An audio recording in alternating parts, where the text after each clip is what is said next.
Don't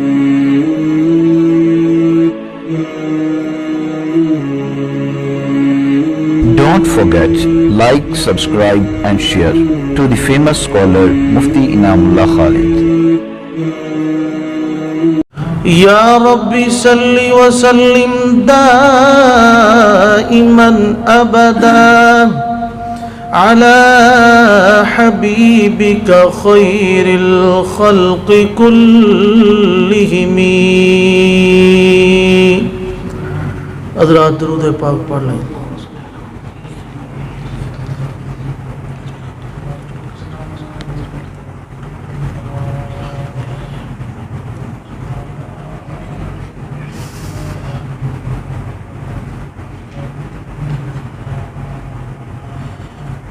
انتہائی واجب الاحترام سامعین ذی وقار،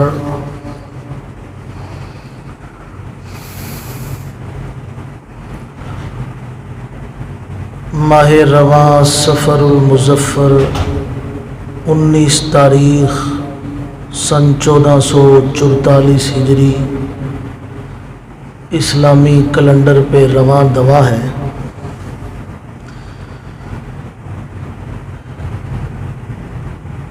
میں نے آپ حضرات کے سامنے قرآن کریم میں سورہ توبہ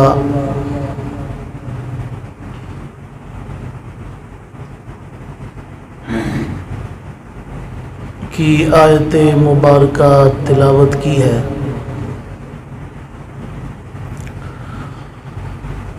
رب العالمین اس میں اپنے پیارے محبوب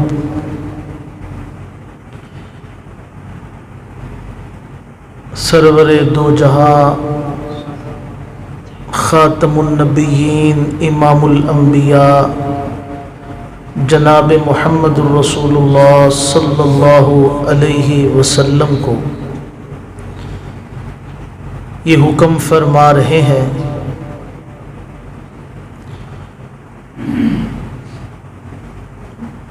کہ قل، اے پیارے حبیب آپ فرما دیجئے اعملوا. اس آیت کا خلاصہ اور مفہوم یہ ہے کہ محض باتیں نہ بناؤ، صرف باتیں ہی نہ کیے جاؤ، محض اپنی معلومات میں صرف اضافہ ہی نہ کرو، صرف بحث و تکرار ہی نہ کرو، محض صرف کتابیں پڑھ پڑھ کے اور ان کی ورق گردانی کر کر کے وقت برباد مت کرو. یہ ساری کی ساری چیزیں عیاشی بنتی ہیں. یہ ذہنی عیاشی ہے، دماغی تعیش ہے، بلکہ ان سے آگے بڑھ کر علم کو اپنے اندر سمو کر اس کے اوپر عمل کرو، تب جا کر کے کارآمد بنو گے. اگر عمل نہ کیا تو پھر کارآمد نہیں بلکہ بیکار کے بیکار ہی رہو گے. یاد رکھیے کہ جب تک اعمال صالح کا راستہ نہیں بنایا جاتا، عمل نہیں کیا جاتا، تب تک ہر چیز بیکار کی بیکار ہے. اور انسان جتنے اعمال کرتا ہے، چاہے وہ اچھے ہوں چاہے وہ برے ہوں، وہ اس کے سارے کے سارے اللہ کے ہاں لکھے جا رہے ہیں. اللہ کے سامنے پیش کیے جائیں گے. فَسَيَرَ اللَّهُ عَمَلَكُمْ وَرَسُولَهُ، اللہ کے سامنے اور اس کے رسول کے سامنے اور مومنین کے سامنے اعمال پیش کیے جائیں گے. انبیاء کے سامنے بھی اعمال آئیں گے، ان کی امت کے احوال آئیں گے. اور وہ وقت ایسا ہوگا کہ اولین سے آخرین تک ساری کے ساری جتنی اللہ نے انسانیت پیدا کی ہے وہاں پہ جمع ہوگی. اور ذرا اندازہ لگائیے، میرا اور آپ کا کوئی ایسا کام جو لوگوں میں ٹھیک نہ سمجھا جاتا ہو، معاشرہ اس کو اچھی نگاہ سے نہ دیکھتا ہو، وہ کام، ہمارا وہ کرتوت اگر ہمارے صرف گھر والوں کے سامنے آ جائے تو ہم گھر میں نظریں اٹھا کے نہیں جھکا کے داخل ہوتے ہیں. گھر میں جانے کو دل ہی نہیں کرتا کہ کس منہ سے، کس آنکھ سے، کس چہرے سے اپنے باپ کا، اپنی ماں کا، دیگر گھر کے افراد کا سامنا کریں گے. ہمارا یہ کام، یہ کرتوت ان کے سامنے آ گیا. گھر سے نکل کے محلے میں آ جائے بات تو اور زیادہ اجیرن، اور زیادہ گھٹن محسوس ہونے لگتی ہے. محلے سے نکل کے علاقے میں پھیل جائے تو انسان کہتا ہے کہیں زمین پھٹے تو میں اس کے اندر دھنستا چلا جاؤں. خدا نہ خواستہ اگر ہم نے نیک اعمال کو اپنا رستہ نہ بنایا، اعمال بد پہ چلتے رہے، تو اس دن، جس دن اولین سے آخرین تک رب العالمین کا پیدا کیا ہوا ایک ایک انسان حاضر ہوگا، ان کے سامنے یہ کالے اعمال اور یہ کرتوت کھلے تو پھر ذرا اندازہ لگائیے کیا عالم ہوگا. اس لیے وقت ہے، زندگی مہلت ہے، اس مہلت کو ضائع مت کیجیے، بلکہ نیک اعمال کر کے، عمل کر کے اس کو کارآمد بنائیے. اگر ایسا نہیں کیا جائے گا تو یہ بیکار کی بیکار ہی رہے گی، اور ہم اپنی زندگی کو بیکاری میں گزارتے چلے جا رہے ہیں. حدیث پاک میں جناب نبی کریم صلی اللہ علیہ وسلم نے مثال کے ذریعے اس بات کو سمجھایا. میں نے پہلے بھی عرض کیا تھا کہ مثال اس لیے دی جاتی ہے، قرآن کریم میں بھی رب العالمین اپنی وحدانیت، اپنی قدرت کو مثال کے ذریعے انسان کو سمجھاتے ہیں. انبیاء نے بھی مثال کے ذریعے سمجھایا، اس لیے کہ مثال کے ذریعے انسان کا ذہن، دماغ مسئلے کو جلدی سمجھ جاتا ہے. حضرت نانوتوی رحمۃ اللہ علیہ ایک دفعہ تشریف فرما تھے، اسٹیشن پہ گاڑی کا انتظار کر رہے تھے کہ ایک ہندو آیا. وہ آ کر کے اس نے حضرت کو پہچان لیا اور اس نے کہا کہ کیوں نہ میں مسلمانوں کے اس مولوی کو آج لاجواب کروں، کیونکہ یہ بڑے ہندوؤں کے ساتھ، بڑے عیسائیوں کے ساتھ بڑے بڑے مناظرے کرتا ہے. اس نے کہا کہ حضرت جی ایک سوال کرنا ہے.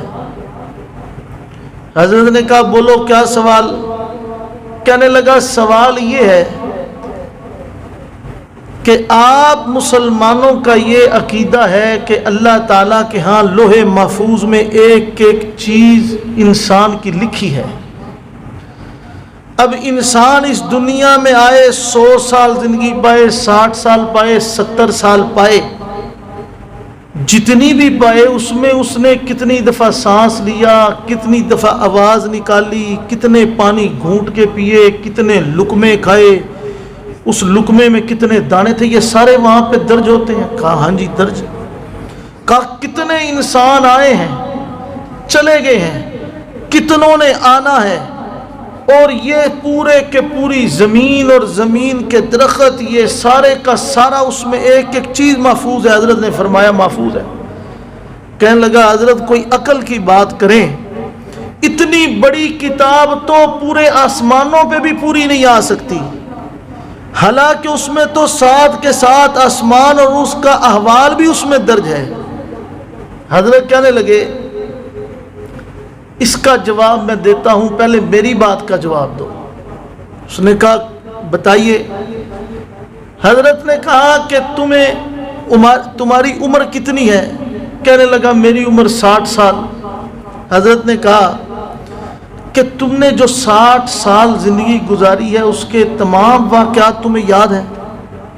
میں کہاں گیا، کہاں پڑھا، کہاں کون کون سے سفر کیے، کس کس آدمی سے میری ملاقات ہوئی، یہ سارے معاملات؟ کہنے لگا یاد ہے، لیکن 5 سال کی عمر کے بعد جب میرا تھوڑی ہوش سنبھالی اس وقت سے یاد ہے، میرا حافظہ ویسے بھی بڑا مضبوط ہے۔ حضرت نے کہا یہ اتنے 60 سال کے، چلو 5 سال نکال دو، 55 سال کے سارے واقعات اگر تم لکھو تو ایک ورقے کے اوپر پورے آئیں گے؟ ہنسنے لگا، کہنے لگا نہیں، اس کے لیے تو میلوں میل ورقے بچھانے پڑیں گے، تب جا کر کے میرے 55 سال کے واقعات آئیں گے۔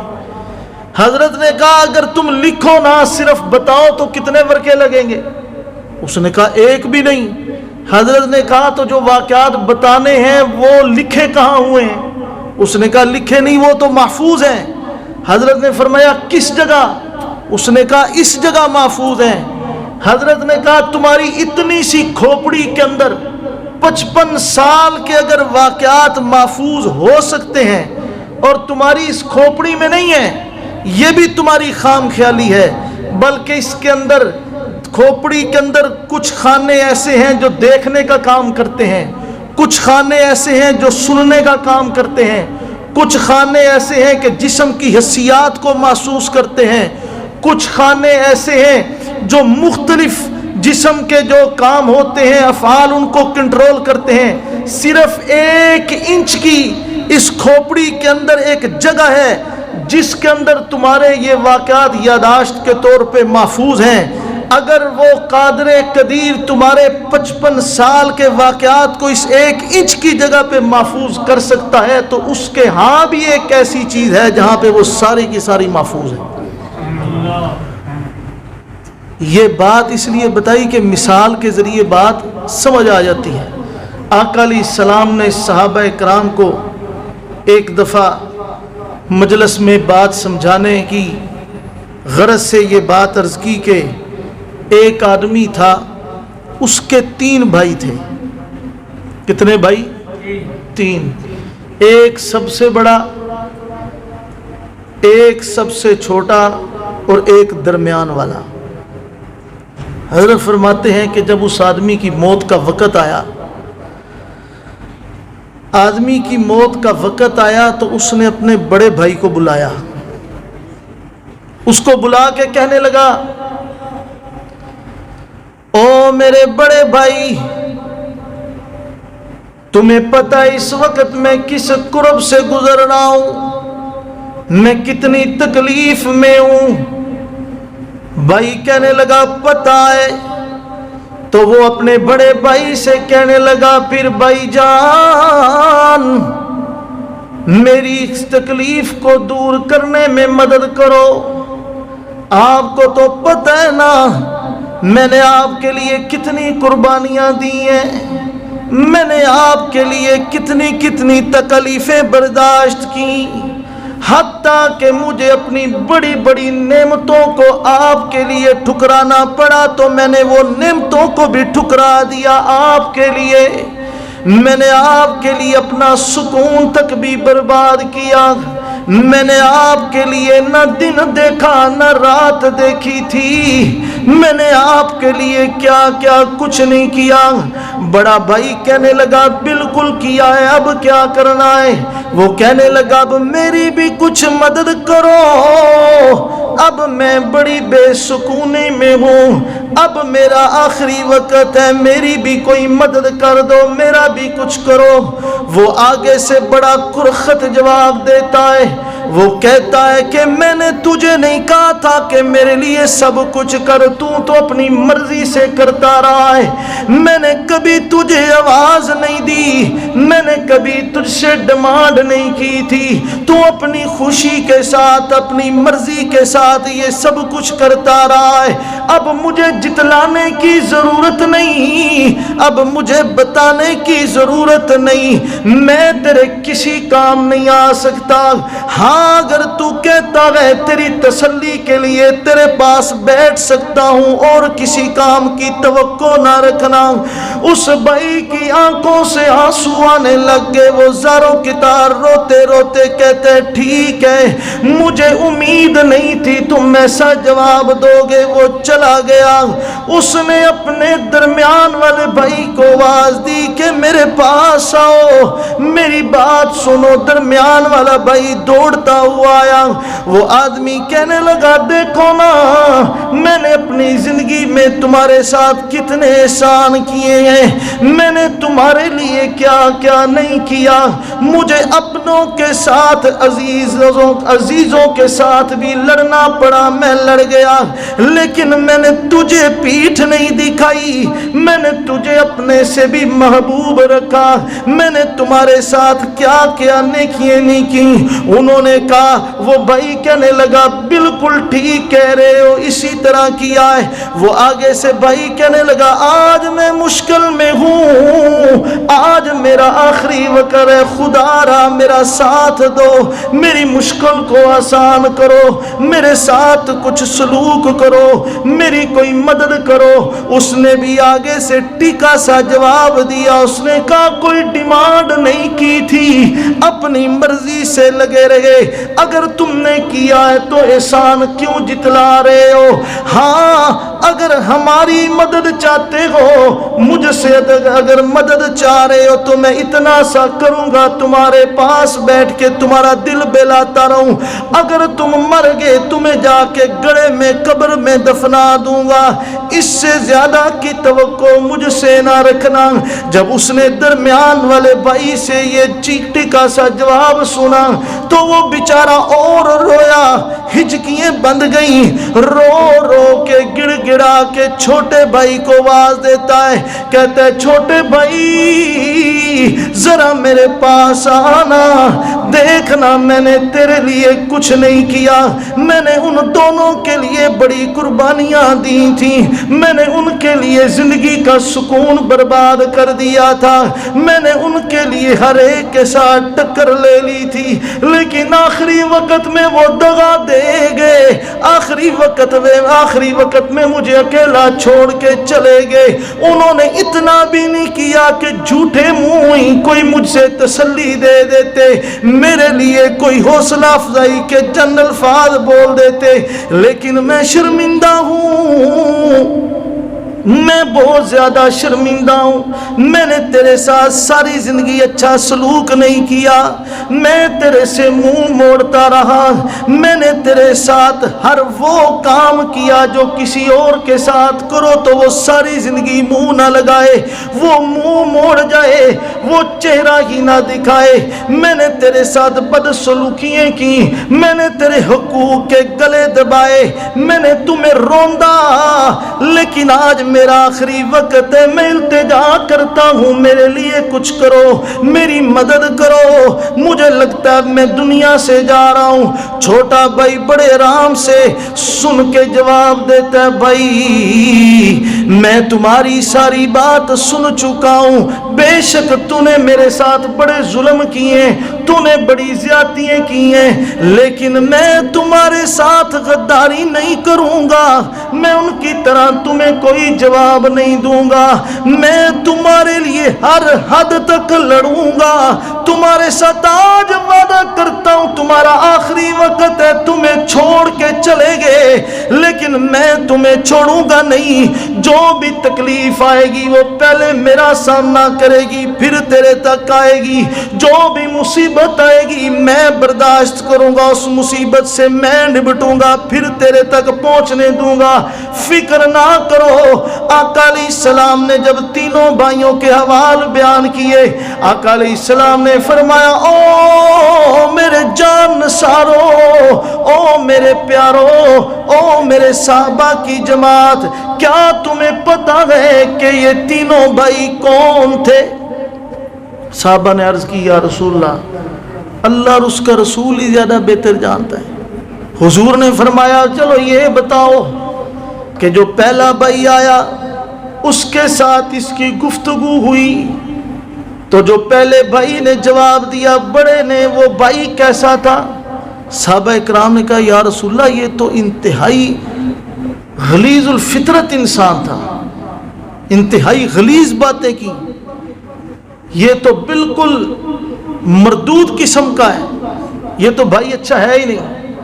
آقا علیہ السلام نے فرمایا تو میرے صحابہ سنو، اس کا بڑا بھائی وہ تھا، اس کی مال و دولت تھی، جب اس کا آخری وقت آیا اس نے مال و دولت سے کہا کہ ساری زندگی تجھے اکٹھا کیا ہے، ساری زندگی مال تجھے میں اکٹھا کرتا رہا ہوں، نہ رات دیکھا نہ دن دیکھا، نہ رات کو سکون نہ دن کو چین، میں تجھے اکٹھا کرنے میں لگا رہا، حتیٰ کہ میں نے اپنی بڑی بڑی نعمتیں، نیند جیسی نعمتیں، سکون جیسی، آرام جیسی نعمتوں کو ٹھکرا دیا۔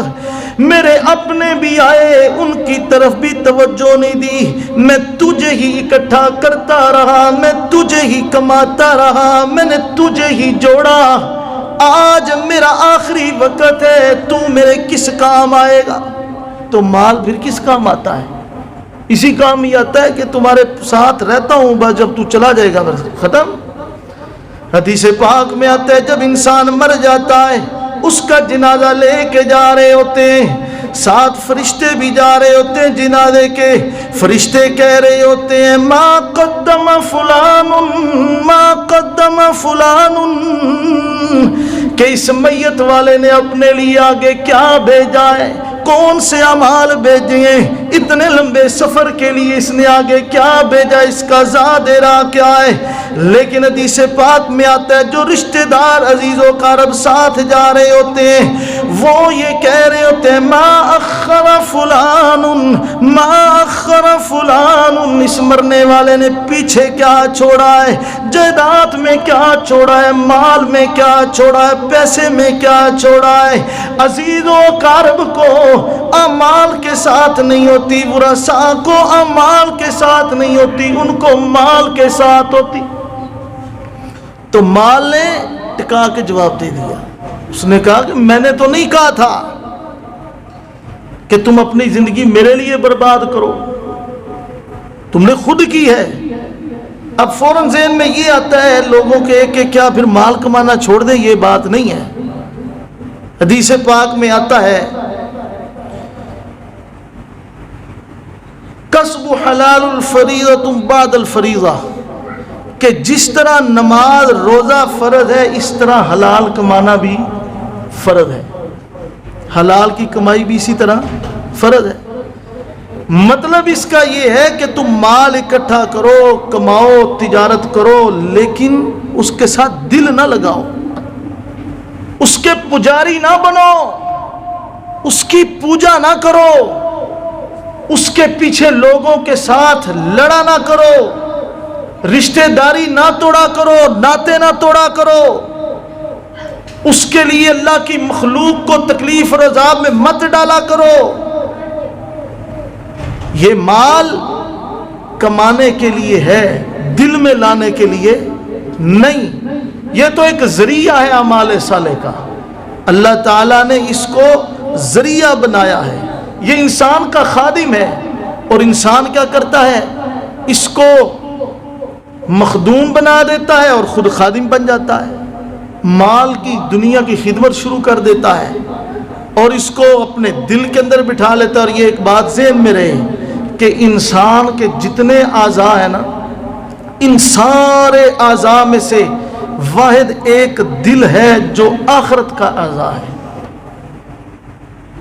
اس لیے کہ دل اللہ تعالیٰ نے ایک ایسا عضو بنایا ہے جس میں صرف حق ہی آتا ہے, حق کے علاوہ اور کچھ نہیں آتا.